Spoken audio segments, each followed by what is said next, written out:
Bismillahirrahmanirrahim. Assalamualaikum warahmatullahi wabarakatuh. Waalaikumsalam warahmatullahi wabarakatuh. Subhanallah walhamdulillah wala ilaha illallah wallahu akbar. La hawla wala quwwata illa billahil aliyyil azim. Allahumma salli wa sallim ala sayyidina Muhammad wa ala ali sayyidina Muhammad. Sahabat Taski yang dirahmati Allah, alhamdulillah pada kesempatan ini kita bisa bertatap muka kembali dalam program Madrasah Ramadan Tasdikul Quran. Alhamdulillah kita akan membahas salah satu pembahasan penting, yaitu tentang sirah Nabi bersama guru kita, sahabat kita dan teman kita nih, Ustadz Ceng Idris. Gimana Ustadz kabarnya? Alhamdulillah sehat. Tetap semangat nih. Tetap semangat. Belum batal kan ya? Belum. Tapi maghrib juga batal sih. Insyaallah, ya. Wajib. Ustadz, ya, untuk segmen kali ini kita akan membahas salah satu hal penting tentang nama Muhammad gitu. Karena sepengetahuan saya gitu ya, tidaklah sesuatu itu menempel pada Rasulullah kecuali ada keistimewaannya, termasuk dengan nama gitu. Nah, mengapa sih Muhammad itu diberikan kepada Nabi akhir zaman gitu? Apa dari sisi namanya ya? Apakah memang maknanya itu terpuji atau terpujinya seperti apa gitu? Silakan Ustaz. Bismillahirrahmanirrahim. Sahabat yang dirahmati Allah, masuk ini host kita, host terbaik gitu. Terbaik. Mudah-mudahan Allah Subhanahu wa taala curahkan rahmat kepada kita semua. Amin ya rabbal alamin. Terkait dengan nama, memang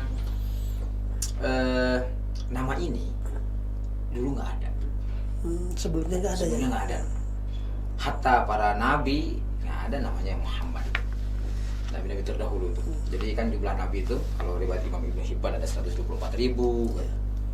Kemudian jumlah rasul ada 313. Yang ulul azmi ada 5. Yang 25 pun ini yang wajib kita ketahui, yang termaktub dalam kitab-kitab itu tidak ada namanya Muhammad itu. Tidak ada. Cuma ada kabar dulu itu. Kabar kepada para nabi sebelumnya, termasuk kepada Nabi Isa alaihissalam kan. Nah, di dalam surah Sof ya, situ ada mimba dismuhu Ahmad, akan datang seseorang mimba di setelahku, ismuhu, nama orang tersebut adalah Ahmad. Jadi kabar kepada Nabi Isa alaihissalam saat itu nama Nabi terakhir itu adalah Ahmad. Nah, pertanyaannya tadi, kenapa Muhammad? Ada apa dengan Muhammad? Kan begitu ya.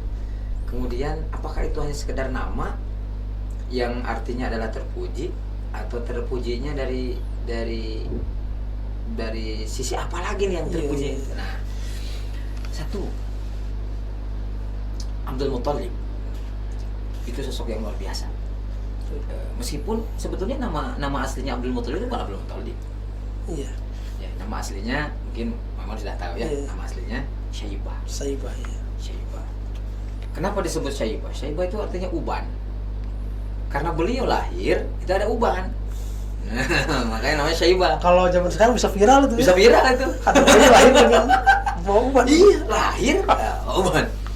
Ayah beliau itu namanya Amru namanya.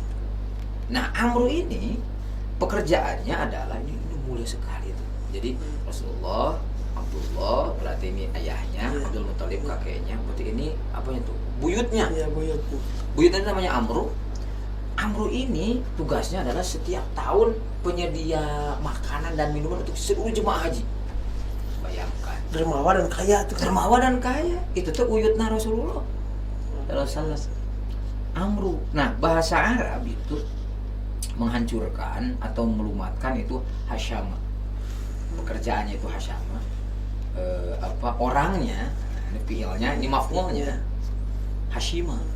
Jadi Hashim. Bani Hashim. Kenapa Hashim? Si pelumat makanan.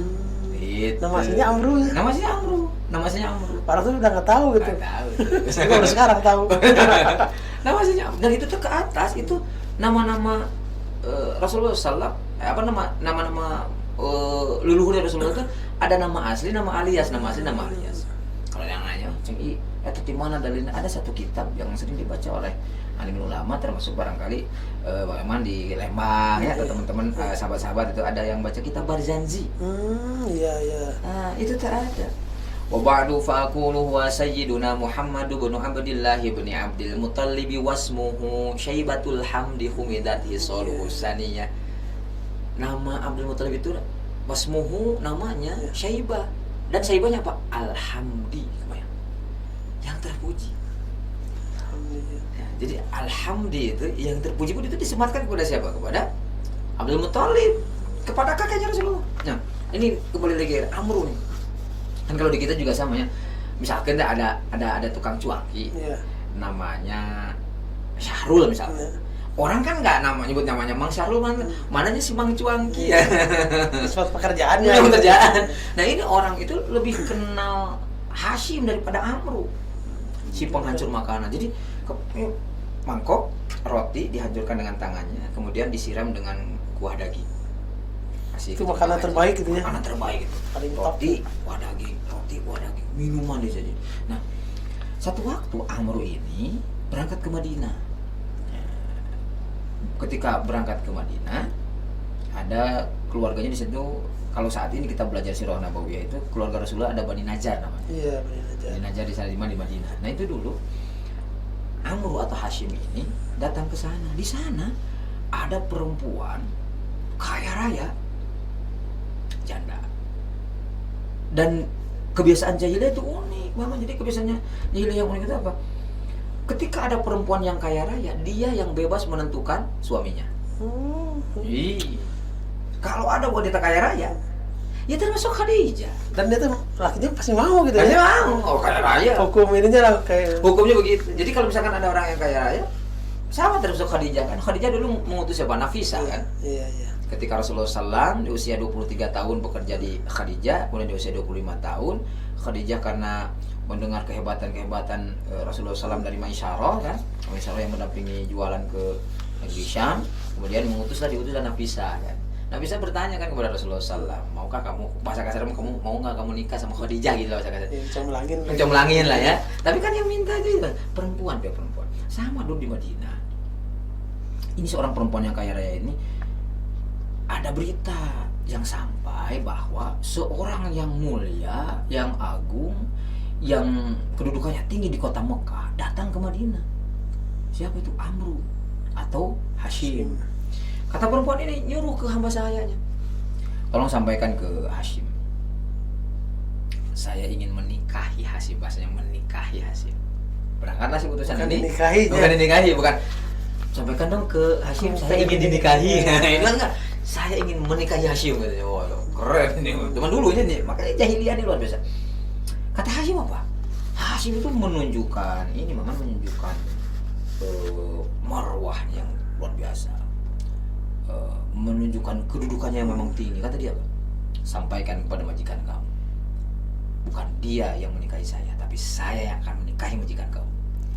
Karena konsekuensi di jahiliyah itu termasuk zaman sekarang di Saudi. Ketika seorang laki-laki ingin menikahi perempuan, perempuannya minta apapun harus diikuti.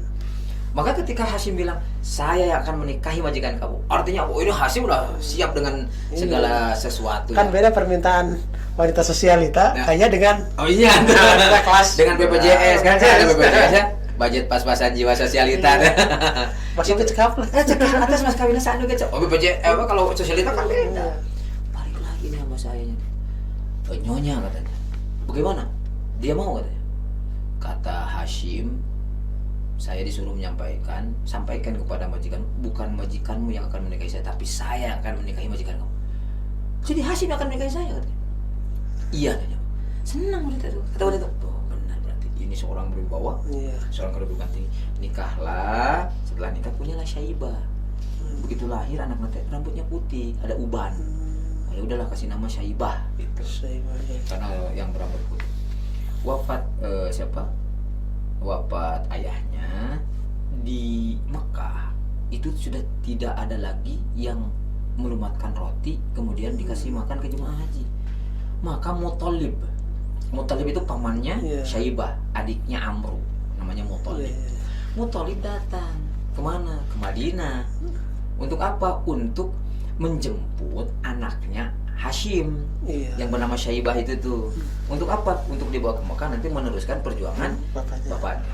Datang Muthalib, kata Muthalib, teh, ini teh kan anak kakak saya, iya. Putra si AA itu. Itu kan putra si AA. Ini hari itu kumaha. Mun bahasa orang Cianjur. Itu kumaha. Mohon kan si AA ini, bapak dari ayah ini, ibu teteh udah tahu bahwa dia punya pekerjaan mulia itu memberikan makan jemaah haji. Di sana nggak ada yang melanjutin. Terus kumaha tuh? Saya mau minta anak ini untuk diberangkatkan untuk dijemput ke Mekah. Di sana nanti akan meneruskan kedudukan ayahnya. Mikir ibunya saat itu, kata ibunya, anak ini mirip sekali dengan ayahnya, wibawanya, ketampanannya. Saya nggak mau lah ngelepasin anak ini. Itu udah gimana itu di situ di Mekah. Rumah Allah itu Baitullah itu, dan ini pekerjaan mulia, Cek. Pekerjaan mulia. Tidak semua orang bisa mengerjakan ini. Hanya orang-orang pilihan, dan anak ini dipilih oleh Robnya untuk menjadi khadim Baitullah. Akhirnya dilepas tuh. Dilepas. Nah, dengan berat hati kan. Dibonceng di untanya Muthalib. Jadi Muthalib naik unta, Syaibah itu dibonceng di belakang. Terus lewat setiap perkampungan orang-orang Arab. Begitu sampai ke dekat Mekah. Kebiasaan jahiliyah itu kan unik ya. Maksud unik kan. Jadi bapak itu seorang ayah tuh nggak mau ngasuh anak. Jadi kalau ada seorang ayah main dengan anaknya, hatta anak laki-laki ya, meskipun anak itu anak laki-laki, anak yang dia bangga-banggakan, anak yang diinginkan kelahirannya, nggak mau main dengan anaknya itu. Jadi udah bapak nama sih gak bujangan. Maka kalau detik ini ya bapak nu mau ulin yang budak, nah bapak jahil. Ayah bapak lagi jeung indung we nya bapak nama ulin we ya punten jadinya ini bukan ke sahabat ini salah musuh. Apa? Anaknya disimpan ditelantarkan, misalnya anak bukan ditelantarkan tapi itu di jadi CPSA lah, cul budak sina anteng. CPSA bukan cara belajar santri aktif, CPSA. Nah itu bawa jahiliyah.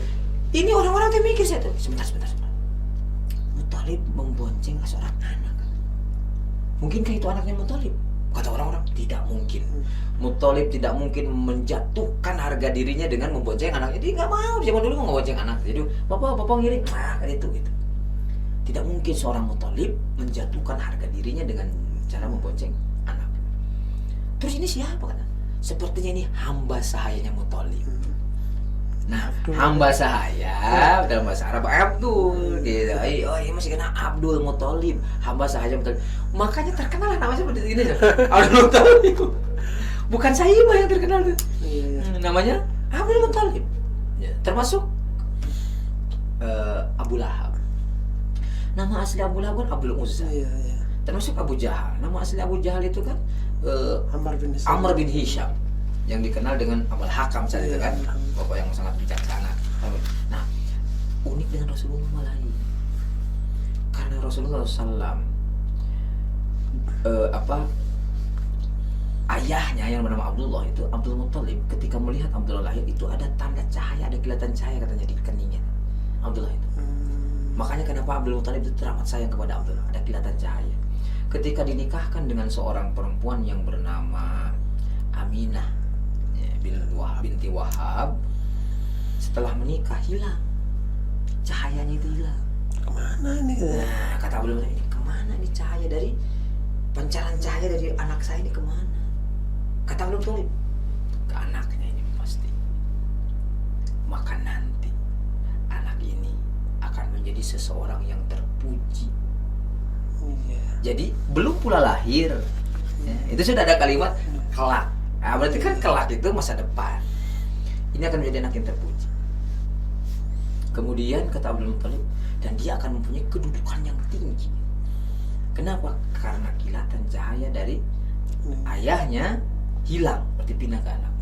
Alhamdulillahirabbil alamin, sahabat tasbih yang dirahmati Allah. Untuk sementara pembahasan kita terlebih dahulu. Insyaallah kita akan lanjutkan pada segmen berikutnya. Assalamualaikum warahmatullahi wabarakatuh.